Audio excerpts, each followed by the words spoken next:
Bonjour à tous et bienvenue dans Street Foot, l'émission dédiée au football africain, maghrébin et international.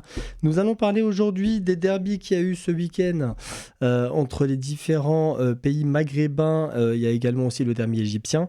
Et pour cela, je serai accompagné de deux chroniqueurs. On va faire un petit tour de table très rapidement, commençant par Aïd, le spécialiste du football tunisien. Bonjour Aïd. Bonjour Anis, bonjour Tarek. Et Tarek, notre agent de footballeur et spécialiste du football algérien. Bonjour Tarek. Hello à tous, bonjour Anis. Alors, il y a eu des matchs, et notamment le derby tunisois, Raïd, entre l'Espérance sportive de Tunis et le club africain. Victoire 3-1 pour l'Espérance sportive de Tunis, qui a joué à 10 pendant une majeure partie... pendant pratiquement toute la première mi-temps. À la 20e minute, Badran s'est fait expulser. Malgré ça, l'Espérance qui gagne 3-1 sans derby et qui, à 2 journées de la fin, est premier de ce classement. Exactement, donc une Espérance qui, dès la 20e minute, perd Badran sur une bourde du défenseur algérien. L'Espérance qui menait déjà 1-0, mais qui s'est mis en grosse difficulté avec cette erreur-là du défenseur algérien. On a pensé qu'à ce moment-là, le vent allait tourner, parce que on a vu quand même des joueurs du club africain dès le début du match bien en place, mais justement, paradoxalement, après l'égalisation, c'est là qu'on a vu un club africain ne plus montrer grand-chose. On avait vraiment l'impression de voir l'Espérance jouer à la limite en supériorité numérique, alors que c'était elle qui était à 10. Après, on a quand même, faut souligner aussi, surtout dans ce match, le spectacle qu'on a eu dans les gradins. Je pense qu'il y avait beaucoup plus de spectacles dans les gradins que sur le terrain. Bon, il y a eu quand même des buts. Il y a eu quand même des buts, mais voilà, on va dire que le club africain, malheureusement, avec beaucoup de cas de blessures, ont mis beaucoup de joueurs des élites, des espoirs. Donc un club africain qui n'avait pas beaucoup d'armes, on va dire, pour se défendre, pour essayer, ou du moins tenter de faire un résultat. Parce qu'on l'a bien vu quand même que même à 10, l'Espérance était largement supérieure. Une Espérance qui était sous pression, puisqu'elle était deuxième du classement avant ce match, puisque Monastir avait gagné face à l'Étoile la veille. Donc il fallait absolument gagner pour les joueurs de Marloul qui débutaient avec l'Espérance, son premier match depuis le limogeage de Radi Jaidi.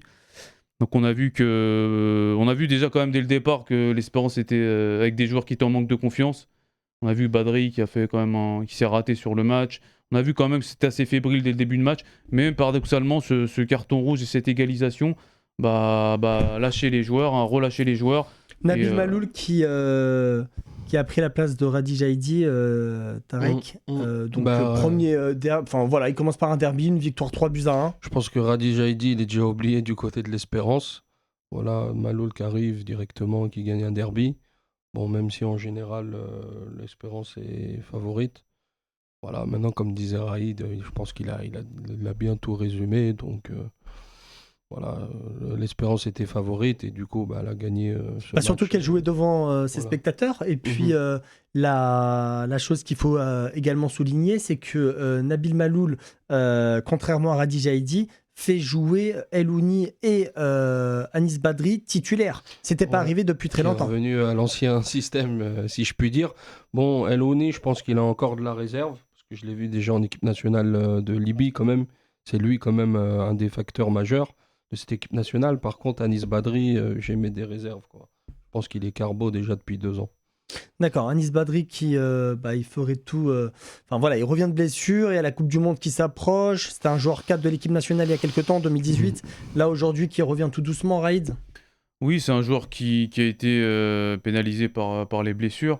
Ça fait concrètement 1 an et demi qui joue très peu, qui a pratiquement pas joué, qui a commencé à reprendre des minutes il y a 4 semaines, 6 semaines, sous les ordres de Radi Jaidi. Bon, on sent que c'est un joueur qui va reprendre des sensations au fil du temps, donc il faudra peut-être compter sur lui l'année prochaine. Cette saison, je pense que c'est plus, on va dire, une reprise, mais je pense qu'il retrouvera une forme d'ici 3, 4 à 5 mois. Ça a été une longue blessure, donc forcément, il ne peut pas revenir du jour au lendemain. Maintenant, Marloul, il n'a pas pris de risque, il a préféré prendre des joueurs, comme l'a dit Tarek, à l'ancien système, des joueurs qui marchaient il y a 2 ans encore. Malgré tout, Badri, je trouve qu'il a quand même fait un très mauvais match. On ne l'a pas du tout vu durant le match. Je pense que Maaloul aurait dû quand même peut-être mettre le Nigérian, Iwala. Iwala. Donc, bon, ça n'a pas empêché la victoire de l'Espérance, mais il faut quand même souligner qu'il y avait quand même un club africain très très faible en face. Alors, malgré, j'ai entendu les déclarations d'après-match du capitaine Dawadi qui se plaignait de l'arbitre, qui se plaignait des. Parce que, bon, on l'a vu qu'il y a eu beaucoup de coupures durant ce match à cause des fumigènes, à cause des tensions qu'il y avait entre les supporters et les forces de l'ordre. Bon, s'est caché derrière ça, malheureusement. Mais je pense que voilà, il y avait quand même une équipe très très faible en face. Bon, club africain qui C'était était pas un sur, grand derby en termes de niveau. le club africain qui était sur des matchs plutôt positifs depuis la prise de poste de Adel Sedmi. Une victoire en Coupe de Tunisie contre l'Étoile du Sahel. En championnat également, ils avaient gagné. Et puis là, qui se retrouvent face à l'Espérance sportif de Tunis et qui n'arrivent pas, malgré leur supériorité numérique, à marquer un but, on va dire même dans le jeu. Parce que le but, il faut aussi souligner que c'était un penalty de Zouher C'est Vawedi ça. qui fait... voilà, c'était dû à une faute de Badran et donc du coup Badran s'est fait expulser. Paradoxalement, comme je l'ai dit, hein, de toute manière, bizarrement, dès qu'ils ont égalisé avec le carton rouge, on les a plus vus. En fait, ils ont été méconnaissables. Alors peut-être que ça a été mental. Je pense qu'ils se sont dit, bon, là, voilà, le match va être un peu plus simple. Au final, l'Espérance, elle s'est relâchée, au contraire. Elle avait la pression dès le départ. Et puis là, je pense qu'elle avait rien à perdre. Elle était sous pression. Donc, bizarrement, on n'a vu qu'une équipe sur le terrain. Vraiment, le club africain, malheureusement, il n'y a pas eu d'adversité dans ce match. C'est pour ça que j'ai dit que c'était pas un grand derby. Pas beaucoup d'agressivité du côté du club africain. C'est vrai que ça a été. Je pense qu'ils ont été. Ils sont beaucoup rentrés dans le piège du voilà, on râle beaucoup vers l'arbitre. Ils ont beaucoup dépensé d'énergie dans ce registre-là. Je pense que c'était pas la bonne chose à faire. Après, comme je l'ai dit, il y a eu beaucoup de joueurs qui sont espoirs, qui sont montés, qui viennent des élites, donc beaucoup de manque d'expérience. Maintenant, il faut aussi savoir que le club africain, ils ont beaucoup de blessés. Hein. Khalifa qui est blessé. Un championnat qui Landry. va se jouer entre le Monastir, donc l'USM, Monastir et l'Espérance sportive de Tunis. C'est assez rare, Tarek. Monastir, franchement, Ahmed Belli, pour le connaître, franchement, il fait du bon boulot. Le président de l'US Monastir, que ce soit sur le basket ou que ce soit sur la section football, il fait vraiment un très bon travail. Déjà, depuis un moment, il essaye de respecter un petit peu, on va dire, ses contrats. Vous entendez très peu de choses négatives sur l'US Monastir, notamment sur le paiement des joueurs, etc. Voilà, il excelle pas non plus sur les salaires, mais il tient quand même à les respecter. Et il a fait des recrutements vraiment très opportuns, comme au milieu de terrain Youssouf Omaro, l'international nigérien, qui est un très bon joueur. Je sais qu'il a un autre aussi, j'ai oublié son nom, un autre milieu de terrain aussi africain. Je crois que ils ont un Libyen, je suis pas sûr. Il y a un Libyen, il y a, je crois, un Burkinabé ou un Ivoirien. C'est beaucoup dû également à l'entraîneur, Fawzi Benzarti, qui aujourd'hui... Il y a Fawzi Benzarti, mais il faut saluer aussi le travail précédent, quand même, du président, qui tient déjà sa parole vis-à-vis des contrats, mais aussi qui essaye de dénicher. Il avait déniché à un moment donné un attaquant Opoko qu'il a transféré au Qatar. Voilà. Sur le recrutement, ils sont plutôt assez bons, Monastir, pour trouver des joueurs talentueux et pas trop chers. Après, il n'y a pas de secret, comme il l'a dit Tarek. Quand le club est structuré, quand les joueurs sont payés, forcément, il y a des résultats. Quand vous avez un bon entraîneur, le Monastir, en termes d'individualité, c'est pas la meilleure équipe. Enfin, derrière, si on enlève l'Espérance, c'est pas la meilleure équipe. Le club africain, l'Étoile, ils ont quand même des meilleurs joueurs en termes d'individualité.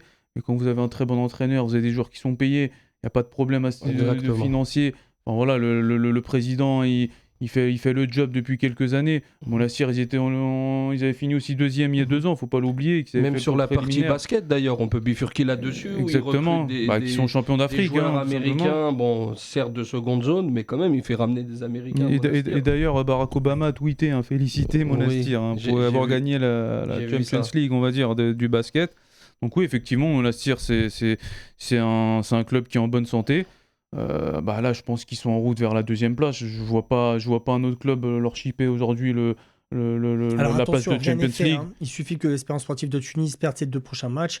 Voilà, dans le football, tout est possible. On a bien vu que Monastir avait battu l'Espérance. Non, l'Espérance avait battu Monastir, c'est ça? Oui, un peu après, ce qui est sûr, Arades. c'est que je pense que il y a le Classico samedi ou dimanche, donc je pense que l'Étoile. Ah non, c'est jeudi. Alors c'est jeudi. C'est jeudi. Ouais. Alors fera en sorte de priver l'Espérance d'un nouveau sacre, ça c'est sûr.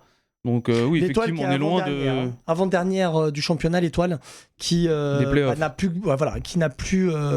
Non, mais l'Étoile, depuis le départ de Rida Sharfeddine, ça y est, c'est déjà, même quand il était là, vers la fin, c'était la descente aux enfers, mais là, Ouais. avec des vieux briscards. Ils étaient revenus en se qualifiant pour les playoffs. Ils avaient accroché une 3e place. Ça reste un grand club, ça veut dire qu'ils seront toujours plus ou moins là. Mais c'est la descente aux enfers depuis 3 ans, l'Étoile du Sahel. Ça, rien ne va plus. De toute façon, c'est à l'image du football tunisien. Et comme on le disait avec Raïd, voilà, Monastir, c'est un peu l'exception des clubs moyens qui essayent d'être en accord avec ses principes et de respecter, on va dire, les contrats des joueurs et de l'entraîneur.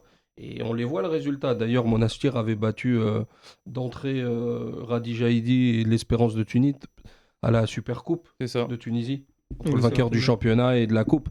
C'est Et ça. donc là, déjà, ils avaient marqué un petit peu, on va dire, la feuille de route qu'ils allaient prendre pour le début de l'année. Alors l'Espérance sportive de Tunis qui sera dans l'obligation de recruter un défenseur central, car Badran va partir, c'est acté. Ah, c'est ça, malheureusement, je crois bien que c'était son dernier match hier, donc triste fin, on va dire, pour l'international algérien, qui part, qui est en fin de contrat, donc il part libre. Donc effectivement, pour l'Espérance, il va falloir faire. De toute façon, il n'y a pas que dans l'axe qui aura besoin de recrutement. Je pense que Marloul a un gros chantier à ce niveau-là. Je ne m'inquiète pas pour lui, je pense qu'il a de bonnes relations et avec beaucoup de monde, donc à mon avis, ça va pas être compliqué de trouver des joueurs. Mais effectivement, pour l'année prochaine, l'objectif c'est la Champions League pour l'Espérance, donc va falloir faire des gros recrutements si on veut voir la Tunisie décrocher une nouvelle Ligue des Champions, parce que ça, comme bon, c'est en 2019, mais bon, je pense que la Tunisie quand même est un grand championnat en Afrique et qu'on peut pas se permettre d'attendre plusieurs années avant de revoir la Champions League dans le pays. Maintenant, il faut aussi savoir qu'il y a un joueur qui est énormément courtisé, c'est Ben Romdan. Et d'ailleurs, on l'a vu aussi, pendant la Kirin Cup, où la Tunisie s'est imposée contre le Japon. On a vu qu'il était aussi très en vue, donc là, ça a tapé dans l'œil de beaucoup de recruteurs. Donc je pense que ça m'étonnerait de le revoir encore dans le championnat tunisien l'année prochaine. Donc effectivement, Marloul va devoir quand même trouver de gros joueurs pour l'année prochaine. Très bien, bon, écoutez, on verra ce que l'Espérance va faire en termes de recrutement. En tout cas, ce qui est sûr, c'est que le numéro 9 n'a toujours pas été trouvé. Hier, Benamouda, qui a joué à la place de Edou, n'a pas fait grand-chose. Il y a une pénurie de numéro 9 en Afrique ou ailleurs, de toute façon. Mais je pense que le meilleur numéro 9, mais il ne viendra pas à l'Espérance aujourd'hui, que peut avoir l'Espérance de Tunis, c'est Guy Mbenza, qui est passé par le championnat tunisien, qui connaît bien. Qui joue au Wydad. Qui est au Wydad. Son prêt se termine dans un mois. Je pense pas que le Wydad, même s'il le rachète, le prête à l'Espérance ou qu'il aille à l'Espérance, je pense que c'est très peu probable. Non, c'est peu probable. Et puis après, c'est vrai que, on en parlait aussi avec Tarek, malheureusement en Afrique, il y a des joueurs qui ont du potentiel offensivement, mais bon, après, les équipes n'ont pas forcément confiance. On en avait parlé avec le joueur notamment éthiopien. César, Aboubakar Nesserou, il y a aussi César Mandzuki. Aujourd'hui, je fais un petit point là-dessus aussi également, qui est le meilleur buteur du championnat ougandais. Certes, le championnat ougandais, ça parle à personne, mais il y a énormément de clubs qui sont sur lui. Et notamment, il y a une proposition sur la table d'un club qui joue l'Europa League en Europe, qui le veut. Qui s'intéresse à ce joueur. Ouais. Donc voilà. Et quand on voit l'Espérance ou d'autres clubs tunisiens qui ne font pas attention à ces joueurs-là, on se pose des fois la question sur le recrutement. Bien sûr. Bon, écoutez... En tout cas, un derby qui, pour moi, qui n'était pas, un peu sans saveur, parce que bon, un match de football, c'est quand il y a deux bons clubs face à face. Malheureusement, hier, le club ça fait très longtemps qu'on n'a pas vu un derby tunisois de haut niveau, mais en tout cas, une victoire de l'Espérance qui est amplement méritée, avec que le ce public, soit ça sur fait le plaisir. terrain et dans les gradins, parce que hier c'était vraiment Avec le public, ça voilà, fait c'était plaisir. un très grand public de l'Espérance sportive de Tunis. On va passer au deuxième match. Donc il y a eu le Raja Casablanca qui a joué contre le Wydad. Le Raja Casablanca qui s'est imposé 2-0, Raïd. C'est ça, ouais, 2-0, donc c'était jeudi dernier. Un match, on va dire, à la vie à la mort hein, pour le Raja. Hein. Fallait absolument s'imposer hein, pour pouvoir espérer encore d'être champion. C'est ce qu'ils ont fait, puisqu'ils reviennent à un point du Wydad. Un Wydad qui était méconnaissable vraiment, qui n'ont strictement rien Un proposé. Wydad après sa victoire en Ligue des Champions qui, on va dire, un peu lâché les chevaux. Hein, tout simplement. C'est exactement ça. Bon, après, voilà, Regragui ne s'est pas caché derrière la défaite, malgré qu'il ait dit que voilà, le Raja a eu 15 jours pour se préparer pour ce match. Bon, le Wydad, c'est vrai qu'ils ont gagné la Champions League. Il y a eu des joueurs qui ont rejoint la sélection. Bon, voilà, je pense que les joueurs, mentalement, il y a eu un peu de relâchement, forcément, avec la pression de la Champions League, quand on sait que le Wydad en avait besoin depuis quelques années. Je pense que les joueurs ont relâché un petit peu la pression. Vraiment, un match à sens unique, vraiment, le Raja a vraiment dominé de A à Z ce match. Il y avait un gros duel, notamment entre Ashraf Dari, hein, le défenseur du WAC, et le milieu offensif du Raja, Haddad, qui jouait aux Zamalek à une certaine époque. Vraiment, gros duel. Bon, pour le coup, c'est l'attaquant du Raja qui a pris le dessus, notamment face à un penalty un petit peu douteux en première période. Faut savoir d'ailleurs que Ashraf Dari est sur les tablettes de la Roma hein, depuis un certain temps. Donc sûrement aussi un joueur qu'on va perdre dans le continent. Gros joueur Ashraf Dari. Haddad, très bon joueur aussi, qui n'avait pas été conservé par le Zamalek, qui ressemble étrangement à Coman d'ailleurs, hein, que ce soit dans son jeu ou physiquement. Ça peut être aussi justement une bonne option pour des clubs comme l'Espérance ou le Al qui cherchent des nouveaux atouts offensifs. C'est vraiment un très bon joueur. Alors il va falloir voir si le Raja est prêt à le lâcher, mais je pense pas. À souligner que le Wydad est devant le Raja Casablanca donc de 3 points et qu'il reste une seule journée. Alors, un point. Il y a un point d'écart entre les deux. Et il reste 5 journées. Donc, Alors là, j'ai le classement sous les yeux. Non, on a 3 points. On a 56 points le Wydad et 53 points le Raja. Le Raja qui a fait match nul juste après le derby.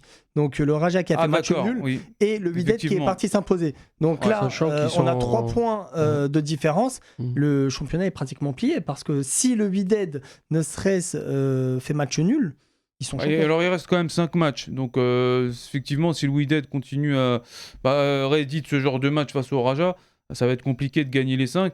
Mais effectivement, de toute manière, au vu de la saison, je pense que oui, le Wydad mérite largement de gagner ce championnat, est toujours en course hein, pour le triplé, un triplé historique pour le Wydad, qui peut justement gagner aussi la Coupe du Trône et qui fera le triplé Champions League, championnat et Coupe du Maroc. Donc, Alors, Regragui, on en parle dans d'autres clubs ou il va rester avec le Wydad? Tarek. Aucune rumeur aujourd'hui. Juste pour rebondir sur le match, il faut savoir aussi que le Raja il est en pleine restructuration parce il y a un nouveau président qui a été nommé le 16 juin, qui est C'est ça. Aziz El Badraoui, un businessman. Et il devrait normalement, je ne sais pas qui est l'entraîneur aujourd'hui du Raja. c'est Taoussi. Taoussi, mais il ne devrait pas rester Taoussi apparemment. Le problème, c'est que, Le président va venir avec son entraîneur. c'est ça, Ouais. c'est un peu le syndrome, on va dire. Donc ils vont attendre la fin du championnat. C'est ça, c'est ce qui s'est passé l'été dernier avec la Sajjad, hein, puisqu'il y avait eu un nouveau champion, il y avait eu un nouveau président, et puis le nouveau président avait déjà averti qu'en cas de victoire, il changerait de coach, alors que Jald avait quand même gagné la Coupe de la CAF, la Ligue des Champions arabes. Enfin, c'était pas un entraîneur à virer. Et le nouveau est arrivé, il nous a pris Wilmots. Wilmots, c'est un mercenaire, il n'est pas compétent, il connaît strictement rien à l'Afrique. Il est venu, il a fait du sale boulot. Et puis ça a été un petit peu la continuité en sur tout la cas, fin le de football saison. marocain se porte très bien hein, avec les résultats qu'ils ont eu dernièrement sur la scène continentale. Forcément, c'est très avec bien. une Champions League pour le Wydad, une Coupe de la CAF pour Berkane. On revient au même débat qu'on en parlait tout à l'heure. Quand tu as un club qui respecte ses engagements, ça peut aller que bien. Rappelons que Berkane, par exemple, qui a gagné le Coupe de la CAF, un club de villageois, Berkane à la base. C'était un club qui jouait en amateur. Ouais, mais Aujourd'hui, maintenant, qui côtoie les plus grands sur la scène continentale. Tu vois que quand tu as un projet, quand tu mets les moyens, que tu respectes tes engagements, tu peux commenter. C'est ce qui manque aujourd'hui en Tunisie, par exemple. C'est ce qui manque en Tunisie, hein. Algérien. Surtout au niveau des infrastructures. La Tunisie est bien Infrastructure, derrière. mais même sur les paiements, les clubs. C'est ce qui a plutôt disparu. Parce que bon, à l'époque, voilà, on n'avait pas ce genre de problème justement dans le championnat tunisien. C'est plus ce qui a disparu. Parce qu'à l'époque, on n'avait pas ces problèmes-là. Et que forcément, quand on n'avait pas ces problèmes-là, tu sentais que le football tunisien, de manière générale, était en bonne santé, avait des résultats. Aujourd'hui, mis à part l'Espérance ou Monastir, qui payent ses joueurs, il n'y a pas beaucoup de clubs qui sont... Le reste, ils sont à la ramasse. Hein. Bah oui, tout le monde à la ramasse. On parle même pas des clubs comme Hammam Lif, Souleymane et tout. Hein. On n'en parle même pas. Là, le CSS... On entend que les joueurs du CSS font la grève, ceux du CAB c'est pareil. Est-ce que c'est normal ? C'est pas normal. Bon, on va passer à un autre derby, et peut-être un des plus beaux sur le papier. Le Zamalek qui jouait contre El Ahly. Il cherche un entraîneur aussi. Le Zamalek ? El Ahly. El Ahly, d'accord. Il cherche un entraîneur avec l'équipe nationale d'Égypte aussi. C'est ça, oui, puisque... Alors, le Zamalek contre El Ahly qui a fait... ils ont fait match nul, 2 buts partout. Un match à rebondissement parce que El Ahly est revenu à la fin, à la 80e minute, pour égaliser un match de haute intensité, Raïd. Oui, c'était un match avec beaucoup d'agressivité. Le Zamalek qui doit encore, on va dire, sa bonne prestation à son joueur éternel, Chikabala, qui est rentré, qui a fait une passe décisive, un but, très fort. Vraiment, dommage, une carrière gâchée. Hein. Malgré son âge avancé, il a quel âge ? Il a 35 ans, 37 il était au Sporting au moment où Slimani a signé, en 2014, et il est parti comme ça du jour au lendemain, parce qu'il a eu le mal du pays. Non, mais c'est plutôt après lui, c'est vraiment quelqu'un qui a un gros caractère, un joueur qu'on a du mal à gérer. Donc c'est vrai que ça lui a mis un petit peu des bâtons dans les roues parce que c'était quand même un grand joueur. Même avec l'Égypte, il n'a jamais fait une grande carrière. Une des plus belles pattes gauche d'Afrique, Chikabala. Ouais. Ah oui, de ces 20 dernières années, clairement. Il a commencé avec le Zamalek, c'était en 2002. Ça fait 20 ans qu'il est au club. Ça fait 20 ans qu'il continue de faire gagner l'équipe, ou du moins de faire les bons résultats, parce que hier, c'était au final un match nul. Mais voilà, un but, une passe décisive. Il rentre, l'équipe change du tout au tout. Bon, les Ahly qui ont égalisé 4 minutes après. Pour le Zamalek, c'était un petit peu la même situation que le Raja, où il fallait absolument gagner pour espérer encore de gagner le championnat, voire de finir deuxième, parce que le Zamalek aujourd'hui est deuxième, je crois, derrière les Pyramides. Alors, Zamalek premier, Pyramide deuxième, mais par contre, ils ont 3 matchs d'avance. 3 matchs d'avance sur El Ahly. Donc, El Ahly qui est aujourd'hui à 3 matchs de retard et qui n'est pas très loin en termes de classement. Exactement, ils sont à 4-5 points. Donc, El Ahly, normalement, qui devrait, sans aucune difficulté, remporter ces matchs. Alors, peut-être qu'ils ont un match face aux Pyramides, peut-être qu'il y a un choc face aux Pyramides. Mais je pense que El Ahly finira champion. Après, comme on l'a su, Moutsemani, au final, n'a pas été prolongé avec El Ahly, donc ils ont résilié le contrat à l'amiable. Comme l'a dit Tarek, ils sont à la recherche d'un entraîneur. Alors, un grand entraîneur. Le problème à El Ahly, c'est qu'ils veulent quelqu'un qui a déjà gagné beaucoup de titres, donc qui vient pour gagner la Ligue des Champions et le championnat. Donc, c'est pareil, c'est le même profil qu'ils recherchent. Ce qui est marrant, c'est qu'entre El Ahly et l'équipe nationale d'Égypte, c'est vraiment le même profil qu'ils recherchent. Bon. Sauf pour l'équipe Beaucoup nationale. diront que El Ahly, c'est l'équipe nationale d'Égypte à une période donnée. Donc, et qui a à peu près le même budget pour le recrutement. Donc, je pense que s'ils trouvent la perle rare, il faudra qu'ils fassent un choix. Je pense que El Ahly, ils trouveront preneur. C'est quand même la meilleure équipe africaine et de très très loin. Ils ont quand même fait une finale de Ligue des Champions. Il faut trouver aujourd'hui sur le marché, c'est un vrai casse-tête. Un entraîneur qui correspond à ça. Bien sûr. Et puis un entraîneur qui connaît l'Afrique surtout. Mais c'est ça surtout. C'est ça. Trouver un bon entraîneur. Moi, je pensais, à Quiroz, même ou pas, non, Carteron. Mais Carteron qui a fait ses classes en Égypte, mais qui était à Zamalek, ça peut poser un problème. Ça peut poser un problème, mais bon, Carteron, je pense pas que lui, ça lui posera problème. Non, à mon lui, avis, ça lui pose pas de problème. Lui, tant qu'on lui donne le chèque, il va venir. Bon, c'est peut-être pas qu'une question de chèque aussi. Il y a aussi quand même une rivalité qu'on doit garder. Aujourd'hui, on est en train de parler de derby. Voilà, on est en train de parler de derby. Raja Wydad, Espérance Club Africain. C'est quand même difficile. On peut pas parler que de chèque. Exactement. Je vois pas les dirigeants de El Ahly. Non, mais en fait, ce qu'il dit Raïd, c'est que Carteron, lui, il s'en fiche. Bien Donc, il y a le sûr, geste. mais Par après, contre, les est-ce que... dirigeants d'Al Ahly, je pense, Exactement, ils le prendront Parce que pas. c'est Il est pas allé que 2 ou lui, 3 fois aux Zamalek. C'est impossible. bien sûr. Impossible. Après, bon, il y a eu des joueurs qui ont fait le chemin inverse, les Zamalek, les Ahly. Moi, je pense pas que ça leur posera problème. Sachant que voilà, comme l'a dit Tarek, Carteron, qu'on l'aime ou pas, il a prouvé aux Zamalek, il a prouvé au Raja, il a prouvé au Bon, qui était en Mazembe. perdition, Carteron, aux Zamalek, qui était en perdition ces derniers temps. En Arabie qui est parti Saoudite, en Arabie il s'est Saoudite. fait dégager Bah, d'Al Taoun et qui est revenu aux Zamalek. Après, le problème, Il je n'a pense pas fait grand-chose. Hein. Bah, il a pas fait grand-chose, mais je pense qu'aujourd'hui, le problème aux Zamalek, c'est pas l'entraîneur ou les joueurs, Non. c'est C'est l'organisme. organisationnel. Bien C'est un sûr. peu comme l'image Il y des a clubs des joueurs qui tunisiens. sont pas payés On aux le voit. Zamalek. Alors attention, Zamalek Oui. qui sur le papier a une très belle équipe. On ne peut pas le nier, les amis. On ne dit pas le contraire, mais c'est organisationnel pour rebondir sur ce que disait Raïd. C'est pareil que l'Étoile du Sahel ou Sfax ou Bah les oui. grands clubs. On le voit, Zamalek, à un moment donné, il marchait sur l'eau. Mais à partir du moment où tu vois qu'il y a les joueurs, entraîneurs, il y a des retards de paiement, bah, ça plombe tout. Bah oui, parce que bon, c'est vrai, il y a des gros joueurs aux Zamalek, mais il y a des joueurs qui sont pas payés, il y a des grands joueurs qui sont pas payés. Exactement. Et ça, forcément, ça pose problème. T'as le dossier Ben Cherki, on sait pas Ben où ça... Cherki qui a marqué un but hier. qui a marqué un but. On l'a senti d'ailleurs quand il a été remplacé, qu'il était un petit peu agacé, on sait pas pourquoi. Mais aujourd'hui, il est en fin de contrat cette saison.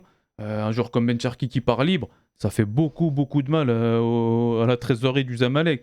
Donc aujourd'hui, Bien sûr. on essaye de le reprolonger, on essaye de négocier, sauf que en parallèle, tu as l'Erli qui lui fait les yeux doux depuis des mois et des mois, Et qui lui dit qu'il sera payé tous les mois. et qui est prêt à y aller. Hein. Attention, Ah bah oui. Ben Cherki est prêt à aller au club rival. Hein. Lui, ça va pas le déranger. Hein. Il a eu des contacts avec justement avec Etifek, donc Ouais, club entraîné par Carteron. Oui. Visiblement, ils ont mis fin aux négociations parce qu'apparemment ils demandent un peu trop d'argent. Mais aujourd'hui, le Zamalek est encore en négociation avec Ben Cherki. Mais bon, c'est un dossier qui aurait dû être réglé depuis des mois. Et ça crée de la tension. Il y a des joueurs qui sont pas payés. Il y a plein de choses qui font que aux Zamalek, ça va pas. On le voit depuis l'année dernière, de toute manière. Ouais, c'est vrai qu'en termes d'organisation, il y a un gouffre entre Zamalek et El Ahly. On n'est pas vraiment sur les mêmes Zamalek, ça fait 3-4 ans, budget. ça va plus. Et c'est dommage parce qu'en termes de. Sur le papier, pour moi, je donne même une préférence aux Zamalek qu'au Ahly. Hein. Mais le championnat court jusqu'au mois de septembre, si je ne me trompe pas. Je crois qu'il y a eu un retard lié au Covid. Ils doivent rattraper jusqu'au mois de septembre. En tout cas, c'est un Égyptien qui m'a dit ça tout à l'heure. Alors, mis à part le championnat algérien, tous les autres championnats ne sont pas finis. Hein. Alors, parlons du championnat algérien. Donc, il s'est clôturé, Raïd. C'est ça, le championnat algérien qui C'est RB qui sera champion encore une nouvelle qui est fois. champion. Hein. On parle d'organisation. CRB qui est le Belouizdad. CRB et Paradou, ce Belouizdad. sont les clubs les plus organisés en Algérie aujourd'hui et qui tiennent leurs engagements. Du coup, la JS Kabylie joue quelque chose l'année prochaine. Joue la Ligue des Champions, ils sont c'est très bien. arrivés deuxième, malgré Entraîné ça par fait- un Tunisien. ça fait très longtemps. Tunisien c'était son dernier match, justement. Et là, il y a José Riga, grosse surprise du côté de la JSK, qui arrive, un gars qui a aucune expérience au niveau Afrique, qui entraînait il n'y a pas très longtemps une 3e division en Belgique. Je vous laisse imaginer le niveau. Qui a été recruté par la JSK.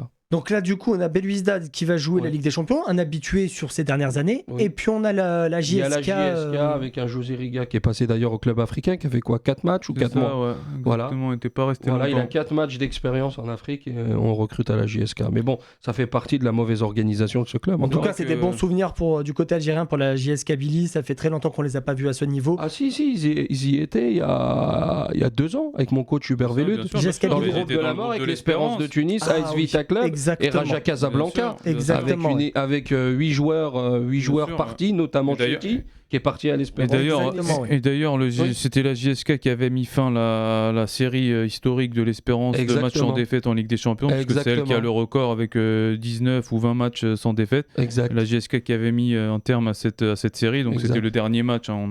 Avec L'Espérance le coach avait perdu Hubert, 1-0, Hubert Velud. exactement.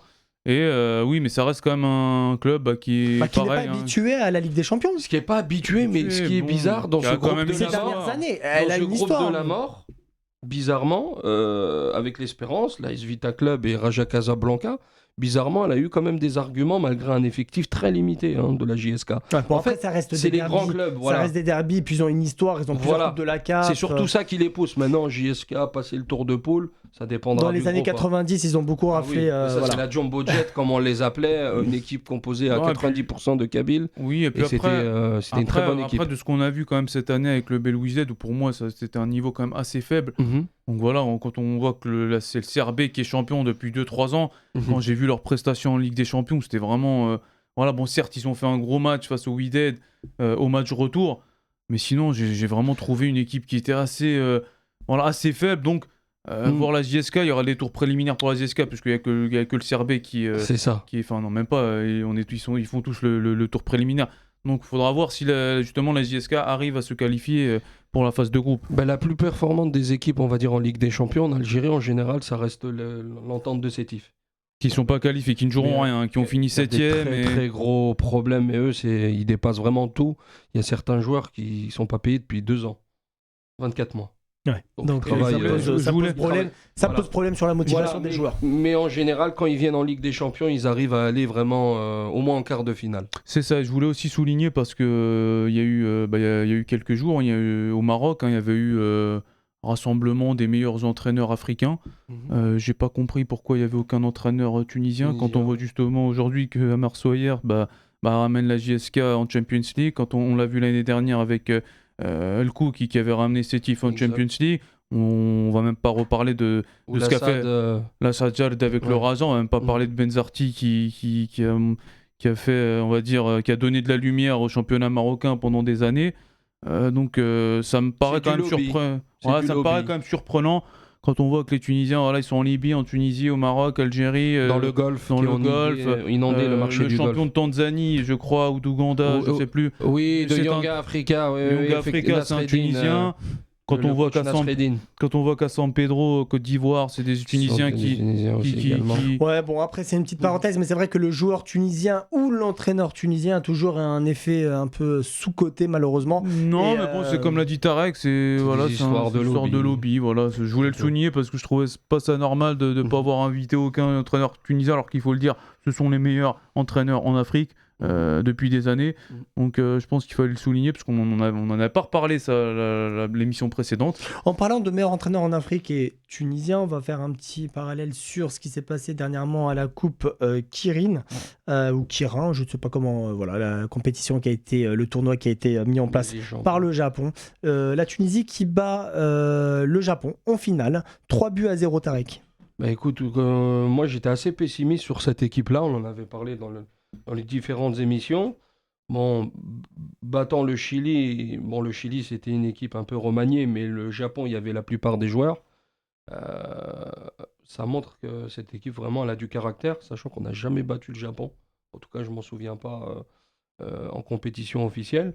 Donc ça montre la force de caractère et moi j'y crois un peu plus en cette équipe. Alors, on peut toujours y croire, mais la Tunisie a toujours été plutôt satisfaisante sur les matchs amicaux. Effectivement. Et puis en compétition, voilà, c'est autre chose. Raid, une victoire 3-0, un jeu à la tunisienne, c'est-à-dire qu'on a attendu les Japonais, on a joué en contre. Gros match quand même, on va pas non plus faire les modèles. Je pense que gagner 3-0 au Japon devant 50 000 spectateurs, ça reste une belle performance. Ça reste quand même un match de préparation de Coupe du Monde. Le Japon, ils n'ont pas mis leur équipe B, il y avait l'équipe A, celle qui va se présenter en Coupe du Monde. Tu gagnes 3-0. Moi, j'avais beaucoup de doutes, on va dire, au niveau physique de certains joueurs qui sont en manque de temps de jeu dans leur équipe respective. Aujourd'hui, j'ai vu quand même un gros collectif des Tunisiens. Bien entendu, ne rééditons pas les mêmes erreurs de 2018. On s'est quand même assez, on s'est excité après les matchs amicaux qu'on avait fait face au Portugal, à la Turquie, à l'Espagne, la Croatie. La Croatie, c'était à la CAN 2019. Oui. Justement, c'était pareil. On s'était aussi excité. Il y avait eu le Costa Rica au mois de mars qu'on avait battu à Nice. La Catalogne. Oui, bon, ça c'était. Non, mais bon, ça à la limite, c'était pas. Ça, c'était pas avant une Coupe du Monde. C'était plus avant les Coupes d'Afrique. Mais voilà. Je pense que de ce que j'ai vu avec le retour à Tunis, on a souvent tendance un petit peu à s'exciter en fait après un bon match, un bon résultat. Et voilà, attention, ça reste qu'un match amical. Le problème, c'est qu'il y a un fossé, entre des équipes comme la Tunisie et des équipes qui ont des joueurs qui évoluent en Europe, c'est le mental. Et nous, on a souvent vu que voilà, la différence, c'est le mental. Quand on l'a vu en 2018, les joueurs, il y a eu une grosse défense mentale. Les joueurs, ils sont arrivés sur le terrain.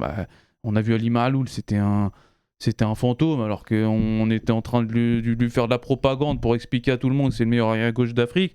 Donc quand les gens l'ont vu, ils ont à la limite rigolé. Ils se sont dit que c'était une blague. On avait vu Neguez qui se met à vomir avant la deuxième mi-temps face à la Belgique. C'est là qu'en fait tu vois la différence entre des joueurs qui évoluent en Europe, qui ont l'habitude de jouer des grands matchs, et des joueurs qui jouent pour la plupart du temps et qui évoluent en Afrique. Bon, peut-on attendre d'un grand Tunisie lors de cette Le Coupe du Monde ? souci, c'est que le groupe, maintenant, on a le 4e. Alors on a l'Australie qui a battu le Pérou, qui a éliminé le Pérou. Qui est une équipe... moi, j'aurais préféré le Pérou ou les Émirats Arabes Unis. Parce que l'Australie, c'est une équipe quand même assez physique. Qu'on a déjà rencontré en Coupe des Confédérations en 2005, victoire 2-0 des Aigles. Exactement. Mais ça reste quand même très physique et très athlétique. C'est une équipe quand même qui a évolué depuis le temps. À l'image des États-Unis qui avaient rencontré le Maroc, c'est un peu le même style de jeu. Après, voilà, il y a un groupe quand même serré. Danemark qui a battu la France, il y a l'équipe de France. Bon. C'est compliqué. Ça reste très compliqué. Voilà. Mais la Tunisie a toujours peut-être une carte à jouer, malgré que le problème de la Tunisie reste le même depuis des décennies, c'est les joueurs d'expérience, les joueurs qui n'ont pas un rythme européen. C'est ça.